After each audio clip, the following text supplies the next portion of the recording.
Hi welcome back to my channel. మీకు Vijayawada west bypass updates ఇవ్వడం కోసం ఈ షార్ట్ ఇవ్వడం జరిగిందండి. షార్ట్లో మొత్తం ఇవ్వలేం కాబట్టి ఇన్ఫర్మేషన్ మీకు డిస్క్రిప్షన్లో లింక్ ప్రొవైడ్ చేస్తాను. పూర్తి ఇన్ఫర్మేషన్ చూడగలరు. వెస్ట్ బైపాస్ టోటల్గా మనకి 47.8 కిలోమీటర్స్ ఇవ్వడం జరిగిందండి. చినవుట్పల్లి నుంచి చినకాకాని వరకు ఇవ్వడం జరిగింది. రైట్ సైడ్ చూస్తున్నారు కదండి, హోటల్స్ కూడా వెస్ట్ బైపాస్ మీద వచ్చాయండి. Vijayawada west bypass national highway 16 and 65కి కనెక్షన్ ఇవ్వడం జరిగింది. చెన్నై వెళ్లే వాళ్ళు, హైదరాబాద్ వెళ్లే వాళ్ళు, కలకత్తా వెళ్లే వాళ్ళు ఈ వెస్ట్ బైపాస్ను ఉపయోగించుకుంటున్నారు.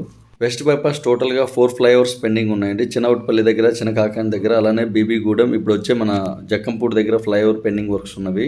ఇక్కడ వచ్చే జక్కంపూడి, అంబాపురం దగ్గర మెయిన్ ఫ్లైఓవర్ పెండింగ్ ఉండడం వల్ల మనం సర్వీస్ రోడ్స్ వాడుతున్నామండి. రైట్ సైడ్ వెళ్తే మనం వెలగలేరు, మైలవరం వెళ్తామండి. లెఫ్ట్ సైడ్లో కుమ్మరిపాలెం సెంటర్, గొల్లపూడి, అలానే మన విజయవాడ సెంటర్కి వెళ్ళడం జరుగుతుంది.